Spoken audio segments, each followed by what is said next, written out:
आप हैं बिहार संवाददाता के साथ और मैं हूं मनोज चतुर्वेदी। एलजेपी का आज 24वां स्थापना दिवस है। चाचा ने हाजीपुर के गांधी मैदान में स्थापना दिवस मनाने की सोची तो चिराग पासवान ने पटना के बापू भवन से दहाड़ दिया। जी हां, मैं ये बात इसलिए कह रहा हूं कि जो काम चाचा ने आज से 4 साल पहले किया था, आज वो भतीजे ने फिर दोहरा दिया। जी हां, चाचा ने भतीजे के पिता के द्वारा बनाई गई पार्टी को तोड़ दिया था। तमाम सांसद चंदन सिंह, बीणा सिंह, महबूब अली, प्रिंस, तमाम सांसद पशुपति पारस के खेमे में चले गए थे, लेकिन वैशाली से राजद के कद्दावर नेता रघुवंश प्रसाद सिंह को हरा के आने वाली बीना सिंह आज अपने घर लौट आई। पार्टी के 24वें स्थापना दिवस पर चिराग के साथ कंधे से कंधा मिलाकर चलने की कसम खाई। चिराग का मनोबल आज बापू भवन में देखते ही बन रहा था। लग रहा था जैसे चिराग जो हैं दहाड़ रहे हैं, उनकी चले तो सारे सांसदों को एक बार पार्टी में मिला ले। चिराग ने कहा कि अभी तो ये शुरुआत है, यानी कि राजनीतिक गलियारों में जो चर्चा चल रही थी कि इसके बाद नवादा के चंदन सिंह और खगड़िया के महबूब अली कैसर बहुत जल्द पार्टी में आएंगे, उसका भी हमें इंतजार रहेगा। लेकिन चिराग पासवान किस तरीके से दहाड़ रहे हैं ये सुनवाते हैं आपको। जाते हैं कि नहीं जाते? कोटा जाते हैं पढ़ने के। अब कोटा में सुन लीजिए, कोटा में पढ़ने वाला बिहारी, पढ़ाने वाला बिहारी, अधिकांश शैक्षिक संस्थानों के मालिक वहां पे बिहारी, पर व्यवस्था राजस्थान। क्यों ये व्यवस्था हम लोग को पटना में नहीं मिलती? क्यों भागलपुर को एडमिशन हम नहीं बनाया जा सकता? क्यों मुजफ्फरपुर को नहीं बनाया जा सकता? क्यों पटना को, क्यों मोतिहारी को, क्यों भागलपुर को, अलग अलग जिले को क्यों नहीं बना सकते हम लोग? पर इसके लिए सोच की जरूरत है। मुख्यमंत्री चाहते नहीं है कि बिहार में बेहतर शिक्षा, और सोचिए ये एक ऐसा राज्य है जहां शिक्षा पर हम लोग करते हैं। आज भी मेरे प्रधानमंत्री जितने भी राष्ट्रों के अध्यक्ष होते हैं और माननीय राष्ट्रपति जी के द्वारा जब भोजन आयोजित किया जाता है तो मेरे प्रधानमंत्री उस महामहिम जी के भोजन में पीछे बैकड्रॉप पर नालंदा यूनिवर्सिटी की तस्वीर लगाते हैं। ये हम लोग के गर्व की बात है। नालंदा यूनिवर्सिटी पर हम लोग तब फख्र करते थे जब देश को भूल रही है, दुनिया में शिक्षा के महत्व को नहीं समझा। और आज तक जब बिहार में शिक्षा के हालात, कहीं पढ़ने के लिए विद्यालय नहीं, बेंचेस नहीं, शिक्षक नहीं, शिक्षकों के लाठियां, छात्रों के लाठियां, डिग्री के कोर्स की हालत देख लीजिए। अपने आप को इंजीनियर बोलते हैं मुख्यमंत्री, कितनी साल में डिग्री हासिल किए थे बताइए? और हम लोग कितने साल में हासिल करते हैं ये भी बताइए? कितना कितना कितना?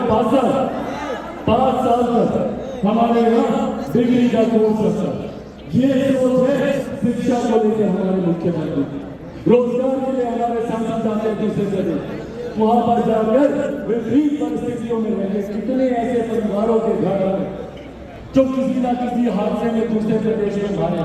सोचिए परिवार की तकलीफ। मुख्यमंत्री तो जाते नहीं किसी से मिले, दुख दर्द ये समझेंगे नहीं किसी से, पर हम लोग जब जाते हैं सोचिए उस परिवार में अपने सदस्य को खोए 4 दिन 5 दिन तक उसका शरीर उस राज्य से लाने में 5 दिन तक वो परिवार के सदस्य तड़पते रह जाते अपने मृतक परिजनों से मिले। और बिहार सरकार एक आवाज तक उठाना जरूरी नहीं। बिहार सरकार को फर्क ही नहीं पड़ता। दूसरे राज्यों में भैया जब हम मुख्यमंत्री से बात कर सकते हैं, हम डीएम से बात कर सकते हैं, हम एसपी से बात कर सकते हैं, तो मुख्यमंत्री नीतीश कुमार जी क्यों नहीं कर सकते? क्यों? क्योंकि इन्हें फर्क नहीं।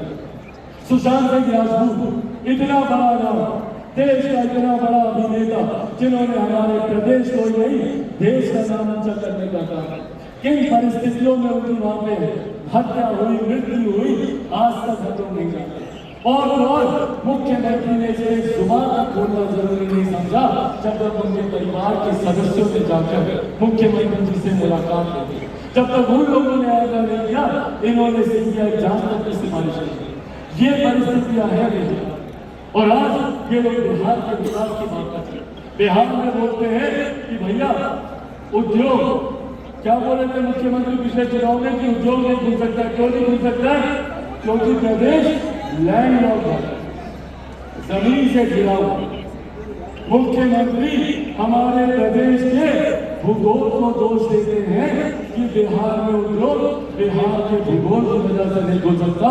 मुख्यमंत्री नीतीश कुमार जी, दोष बिहार के भूगोल में नहीं है, दोष आपकी नीयत में है। आप चाहते नहीं है कि बिहार में युवा बिहार में रहे, क्योंकि अगर बिहार में रहेगा, पढ़ नहीं जाएगा, चार लोग सवाल करेगा तो आपको तकलीफ होगी। जैसे चिराग पासवान आपसे सवाल पूछता है तो आपको चुभते हैं ये सवाल।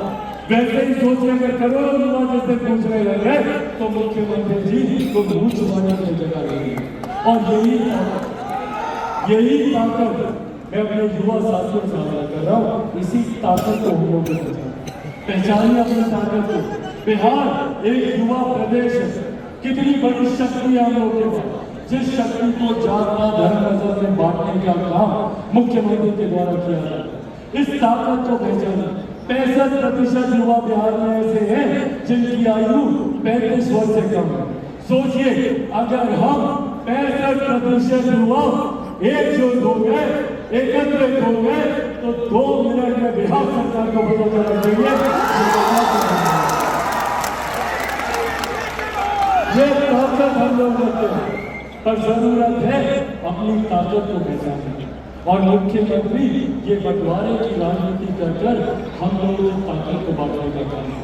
कभी दलित को महादलित करता, कभी पिछड़ा को हमें पिछड़ा, कभी लंगड़ा, कभी पिछड़ा, कभी हिंदू, कभी मुस्लिम।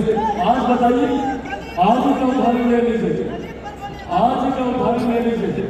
मीडिया के साथ में आकर मौजूद है, मुख्यमंत्री जी को चुना गया बिहार में नीतियां बनाने के लिए। मुख्यमंत्री जी को चुना गया बिहार में विकास की नीति बनाने के लिए। और मुख्यमंत्री छुट्टियां बना रहे हैं, मुख्यमंत्री छुट्टियों पर काम कर रहे हैं कि किस धर्म के लिए कितनी छुट्टी दी जाए। तो सुना आपने कि ये तो अभी शुरुआत थी, यानी कि चिराग ने पूरी प्लानिंग कर दी है। और शायद ये चिराग ने प्लानिंग नहीं की है, ये प्लानिंग कहीं ना कहीं बैठे चिराग के जो राम हैं, या और भी जो चिराग के ऊपर जो लोग बैठे हैं, जिसे कहते हैं कि मैं तो सिर्फ हनुमान हूं, तो चिराग के राम ने प्लानिंग की है। क्या कुछ बातें हैं, सब कुछ छन छन के बाहर आएंगी। लेकिन बहुत बड़ी खबर आज कि बीना सिंह, वैशाली की सांसद, पशुपति पारस के गुट की, लौट आई हैं चिराग के घर में, चिराग के साथ। ऐसी तमाम खबरों के लिए आप बने रहिए हमारे साथ। नमस्कार।